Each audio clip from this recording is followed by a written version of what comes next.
to go to Birmingham and they're taking me on to cruise. Oh, Mr. Porter, what a funny man you are. Morning, boys. Morning, sir. Nice day, isn't it? Yeah. Never mind about the day. What about the exams? I suppose you want to know how you got on, don't Yes, you? we do. Well, you got your paper? Yes. That's yours. Well, you both failed. Failed? Huh? Failed? Failed, yes, failed. Have I failed? Why, do you expect to pass? No. Well, you got what you expected, haven't you? Why did I fail? Why? Yeah. Well, because you couldn't answer a simple other question any child could have answered. Oh, no, I didn't. I failed because you examined the papers. You didn't know the answers yourself. Who didn't know the answers? You didn't. Oh, yes, I did. Oh, no, you Oh, didn't. yes, Oh, I no, did. you didn't. Oh, yes, Oh, no, you didn't. Well, I ought to. I've copied them out of a book. Now, that's typical Will Hay, the character of the bungling, inefficient, devious headmaster of St. Michael's Academy, which he created and made his very own for nearly 40 years. Will Hay was born in Stockton-on-Tees in 1888. His father was an engine fitter and loved inventing things. Will was clever at school, and everything he did very well indeed. When he left school, he followed his father's footsteps as an apprenticed engineer. On October the 7th, 1907, he married his childhood sweetheart, Gladys, who is now a charming and very active lady in her 80s.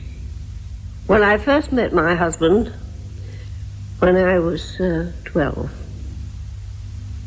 and from then on, he was determined that I should be his wife. And that North Country determination affected his decisions right through his life. For example, he went to the theatre one night and watched that great comedian W.C. Fields, and immediately decided that he'd try his hand at being a comic. When we got married, he decided that he'd like to go on the stage. So he left his job and we went on the stage, not knowing anyone, no agents. And I remember his first date. It was at Blackpool, and we were in Manchester. And he walked, because we hadn't any money to go on the train, so he walked from Manchester to Blackpool. After he finished the date, he hadn't enough to take us back to Manchester, because he only got 30 shillings for the week's work, so we had to walk half the way to Manchester. Times were hard for unknown comics in those days. But he got his first big break with Fred Karno, and it was during this time that he first got the idea for his school sketches. His eldest sister was a school teacher and used to keep the whole family roaring with laughter with her many stories about the things the boys said and did in class. Will Hay did his first school sketches in drag, as a schoolmistress. But he finally decided it would be better to make the central character a master. And what a master. Listen, will you answer my question? What is a unit of electricity? A what? A unit of electricity. A unit of electricity is a what? Well, that's what I'm asking you. That's what it is. What is? A unit of electricity is a what? The boy's a perfect idiot. I mean, he's talking to him. A unit of electricity is called a what? Well, why didn't you say that in the first place, then? The very first school sketches didn't have the old man in them, just the boys. The legendary Harbottle character was based on a stage manager's elderly father, who was fascinated by all that went on backstage, but always got things wrong because he was rather deaf. Will Hay saw the funny side and introduced the character into his sketches. Look at this question. Which one? This one.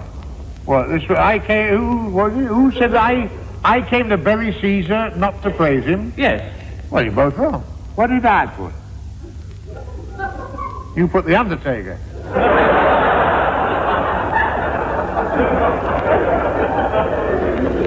Well, mine was right anyway. I put Mark Antony. Mark Antony? Yes. Well, that's where you're wrong.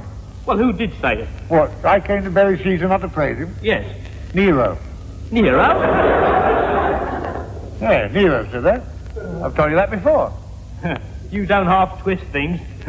You never told us that. Oh, yes, I did. Oh, no, you Oh, didn't. yes, Oh, I no, did. you didn't. You don't pay any attention. Don't you remember I told you about Nero fiddling while the Spanish Armada was coming up the channel?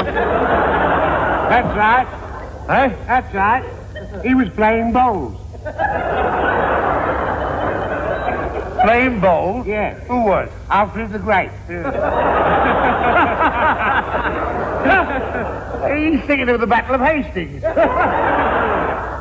Will Hay's wife often played the part of the boy in those sketches, and on many occasions she made up and went on as the old man, and she was so good that no one ever found out. The popularity of the fourth form at St. Michael's spread like wildfire. The public loved it. It seemed to have a magic formula all its own. I asked Roy Hudd, who's a great expert on this type of humour, what made it so successful?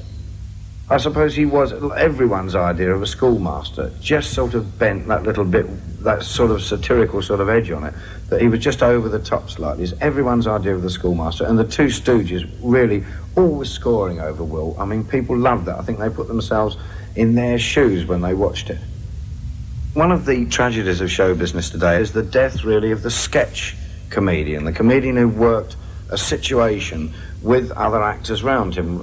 Really, I suppose the last of the line must have been Jimmy James, but Will Hay absolutely was the supreme master of this. All his sketches and the spots he did on stage and things were situations, little stories, with those marvellous feeds that he had.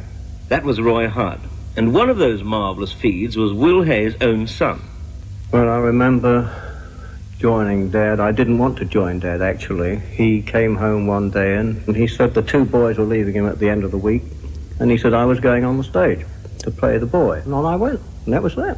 But he was quite a taskmaster, really. I mean, fine. Off the stage, I was his son. He was my father. But as soon as you walked onto that stage, there was no relationship whatsoever, no family. It was just purely business, and that was it. And you had to do your job. He was quite a professional. I mean, he did everything perfectly first time, and you had to do the same thing. And if you didn't, he wanted to know why. And you couldn't understand anyone not doing exactly as he did. But, I mean, when you consider the things he could do, I mean, it was just impossible to follow him. That was Will Hay, Jr. And it would have been impossible to have followed his father's incredible expertise at everything he did. For example, when he toured Australia with the show in the 20s, he studied the art of boomerang throwing, and he'd mastered it by the time they finished the tour. In America, where he was also a great success, he took up amateur filmmaking and made a detailed study of the movie business. On his African tour, he learned Afrikaans, and when he went to New Zealand, he studied the local native customs and folk culture. At home, he found time to indulge in his passion for flying light aircraft, and he was very good at that too. He had a lot of little party tricks, some of which he'd bring out occasionally at charity dues and so on. His son remembers one in particular. He'd have a blackboard and a piece of chalk, and he used to ask the audience to give him 2 words, long words. It could be anything at all. And he'd pick 2 words, and then he'd write the 2 together as one word, upside down and backwards. And then when he turned the board around, you'd find that he'd written in a beautiful hand, he'd written the 2 words absolutely together, starting with the last letter of the first word and the last letter of the second word, and so on and so on. And he used to cross them off, and there were the 2 words, but done so quickly and done in such a beautiful hand. And that's not an easy trick to do, even downside down and frontwards. There are several milestones in Will Hay's career that stand out above the rest. One was his first command performance in 1925 before Their Majesties King George V and Queen Mary. Another had nothing to do with the stage at all. It came about through his great love of astronomy. He bought his first telescope when he was 15, and his interest developed over the years to such an extent that some of his closest friends included eminent scientists and astronomers. One of them is that well-known TV personality, Patrick Moore. There's no doubt that Will Hay was a very skillful astronomer indeed. He wasn't a professional, he was an amateur, this was his line, and he was very modest about it. And he didn't like to mix his very serious astronomy with his professional career. And note that when he published an astronomical book in the 1930s, Through My Telescope, which is a very good general description of astronomy, the name on the title page is not Will Hay, but W.T. Hay, F-R-A-S. He had his own observatory, which he used to make various observations. And I suppose the discovery by which he's best remembered by astronomers these days is that of the white spot on the planet Saturn, way back in 1933. He was also a great observer of comets. He didn't actually discover comets or look for them. What he did was to make measurements of the positions of comets in the sky. And this was done by means of an instrument known as a micrometer, which is attached to a big telescope such as Will Hay had. Micrometers are measuring devices. They're of various kinds. Will Hay actually adapted one to the study of comets, and it is still in use today. Will Hay's son remembers something about that. Dad said to me, look, pop up to the toy shop and get me a number 5 Meccano set and a clockwork motor, which I did and brought this set back. And he made this weird contraption. It looked like a real Heath Robinson thing with blinking motor stuck on the back, a long arm, and a tape going around. He had a weird-looking arm sticking out with a pen in it. And, well, it looked like nothing at all. But the thing worked. And he took it up, and they have been using, I believe, a similar thing, but made with a better set than he had. I think they're using it today. Yes, they use a number 7 set now. Back to Patrick Moore. He also made general observations, essentially of the planets and the other bodies of the solar system, and he was also a great popularizer. And by this, I don't mean utilizing his own position in the world of entertainment, very far from it. When he went out to give lectures and talks to youth clubs and organizations of that kind, as he very often did, it was always as W.T. Hay, not as Will Hay. I mentioned just now that Will Hay took an interest in filmmaking while he was in America, but he always maintained that there was no future in it. However, it was inevitable that he would be drawn into the film business. But his first 3 attempts weren't exactly world-shattering, mainly because they didn't have the school ingredients in them. It wasn't until 1934, and his 4th film, Boys Will Be Boys, that he decided to transfer the mortar ball and gown to celluloid. How high is a Chinaman? What was it? How high is a Chinaman? How high is a Chinaman? Yes. How high? Well, it's a silly sort of a thing to say, isn't it? No, it isn't. Yes, it is. No, it isn't. Huh? No. Well, how high is a Chinaman? Yes. Well, it depends on the Chinaman, doesn't it? I mean, just as ridiculous as saying, well, how long is a tack? That's not the point. All right. Listen, you can't say how high is a Chinaman. Yes, No, there's no sense in it. Yes, there is. No, there's absolute rubbish. It isn't. Well, all right, if you're so smart, how high is a Chinaman? Yes. What? Yes. Well, that's not answering my question, is it? You didn't ask me a question. Oh, yes, I did. No, you didn't. I said, how high is a Chinaman? That's not a question. Well, that's the same question that you asked me. I didn't ask you a question. You distinctly asked me how high was a Chinaman. I didn't ask you. I told you. Eh? I simply said, how high is a Chinaman? How high is his name? And he's a Chinaman. And he keeps a laundry. Who does? How high?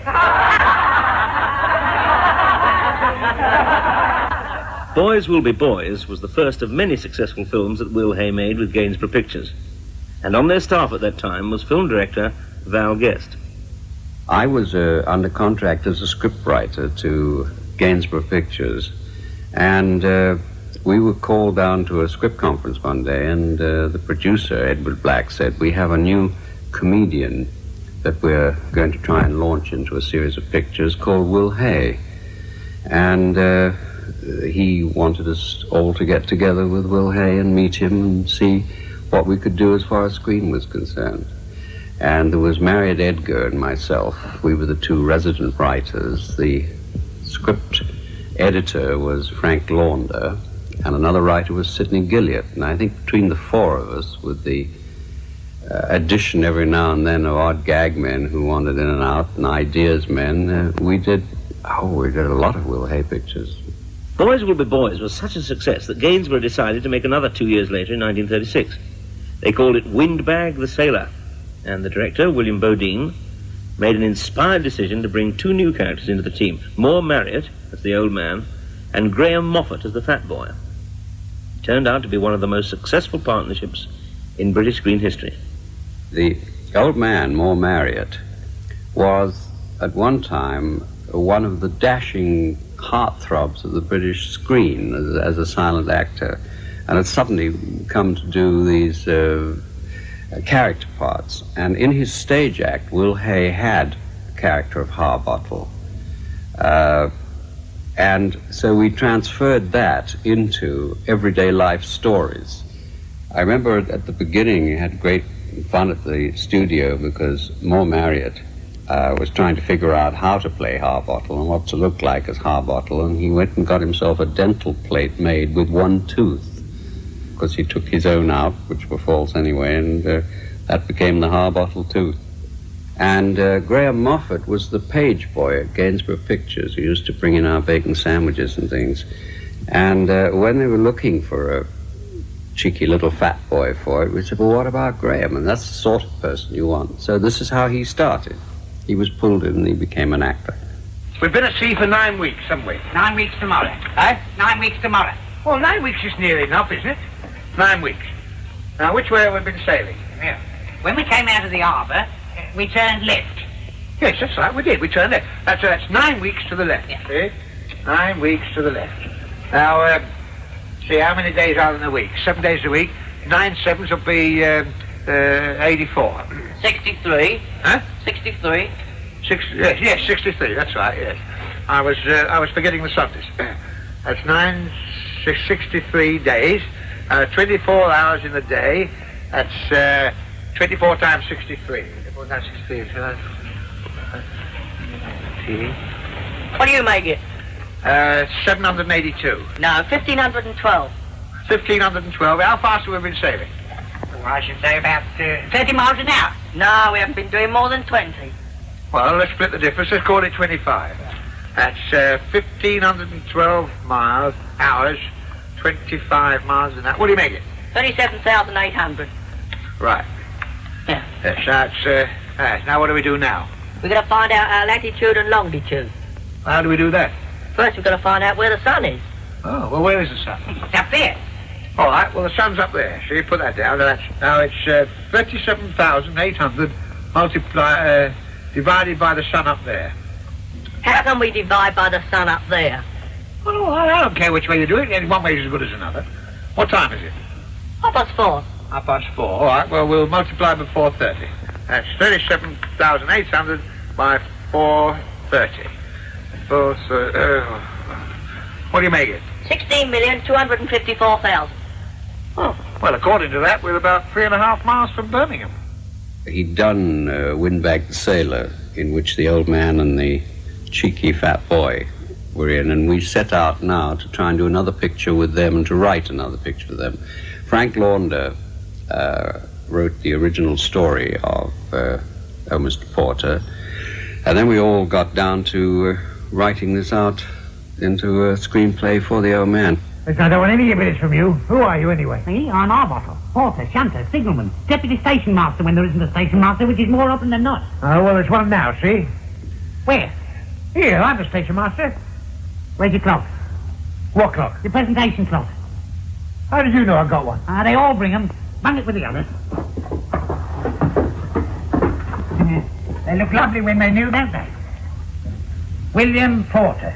Another William. That was William O'Shea. Poor Bill. Why, what happened to him? They put him away. Had to. Oh?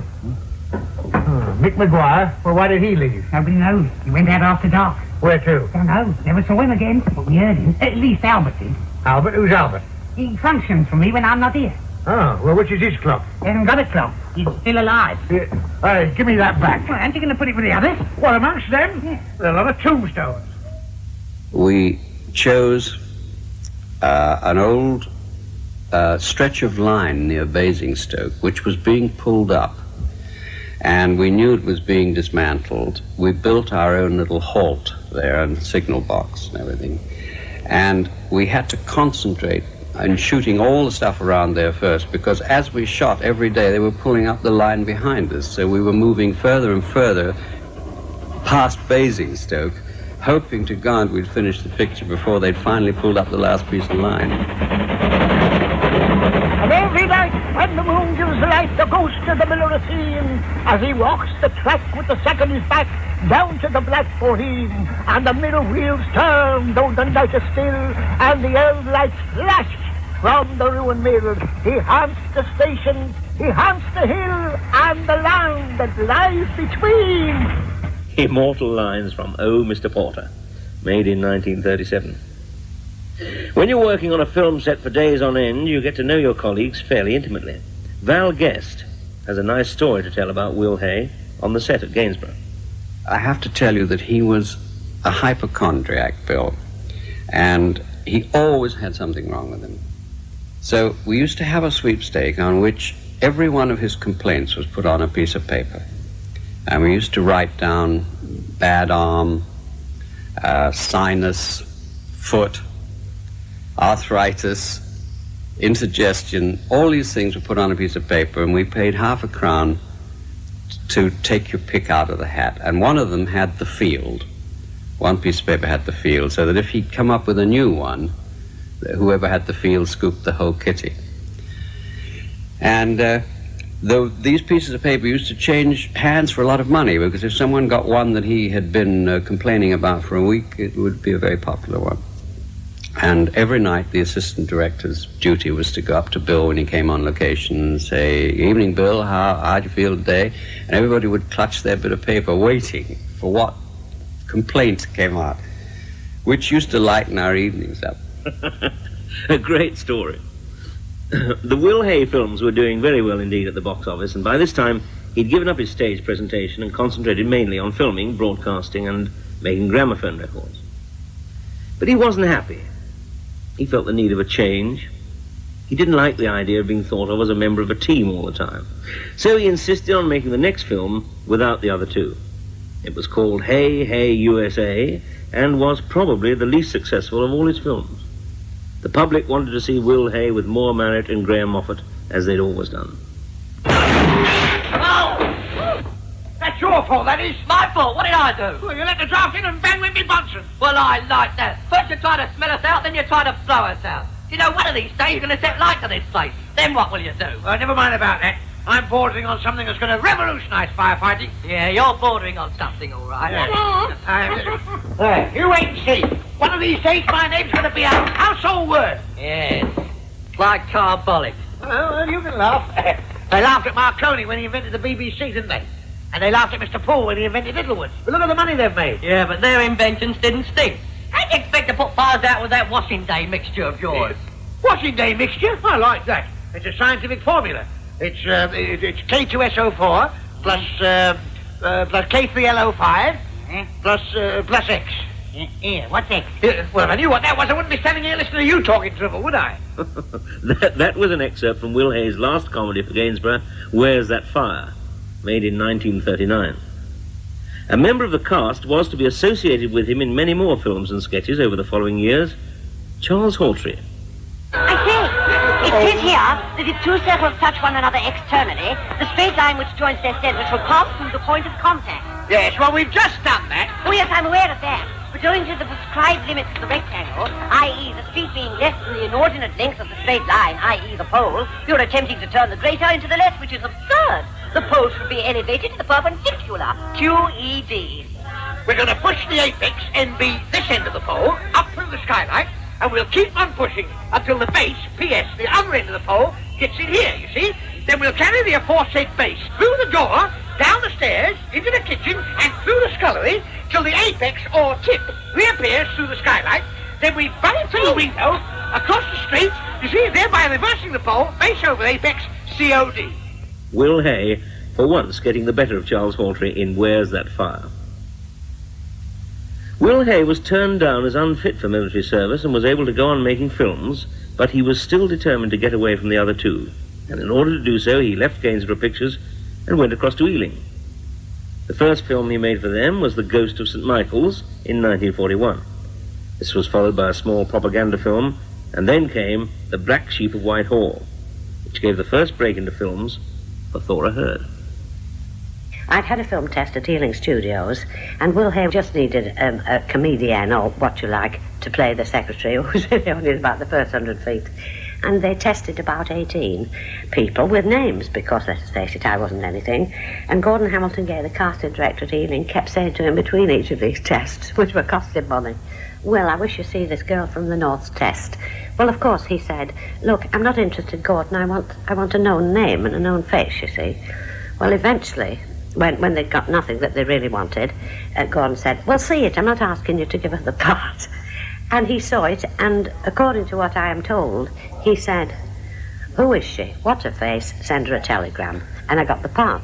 I say, question 2 has been torn out. Oh, that's a bit of a nuisance, isn't it? Never mind, I'll dictate one. Now, supposing it takes 2 men, 3 boys, 1 horse, 4 days to plough a field of 6 acres, 3 broods, 1 perch. How many men, boys, and ploughs will be required to plough a field in 3 days of 5 acres, 1 rood, and 39 perches? Got that? Yes? I think that's a jolly good question. It's a beauty. What's the answer? Well, that's for him to find out. We don't supply the answer. And if you were listening very carefully, you might just have caught the few and only words that Thora Hird had in The Black Sheep of Whitehall. About this time, Will Hay was made a sub-lieutenant in the special branch of the Royal Naval Volunteer Reserve, and he taught new recruits astronomy and navigation. One of the most famous wartime propaganda films he made was The Goose Steps Out, a parody on the life of Adolf Hitler. Peter Ustinov made his film debut in that one. But although the Ealing comedies were very successful, they didn't have the magic of the old Gainsborough threesomes. In 1943, Will Hay was taken ill with cancer, but made a good recovery after treatment. In 1945, he appeared at his 4th Royal Command performance, but the next year he had a stroke which paralyzed his right side. His doctors advised a holiday in South Africa because of the climate, but 3 years later, on Easter Monday 1949, he died. He was just 60, ironically, the official retiring age for schoolmasters.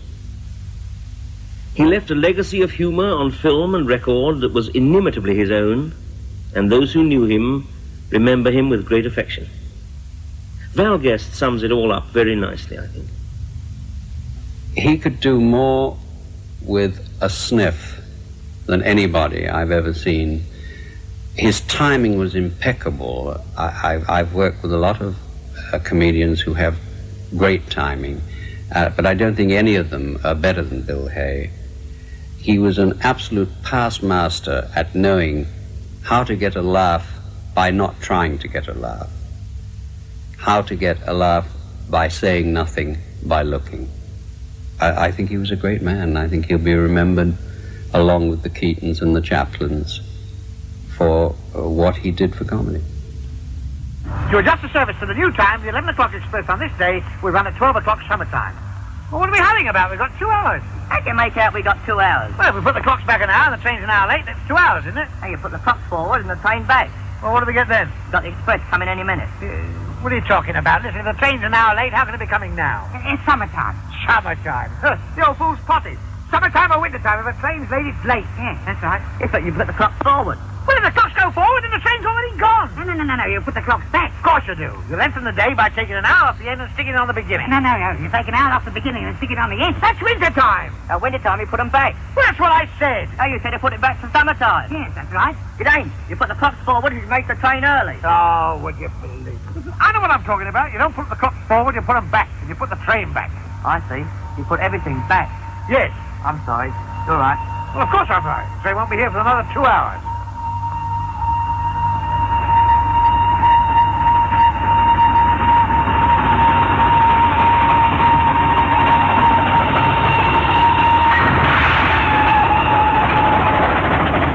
That's awful. I said we should have put the clocks forward.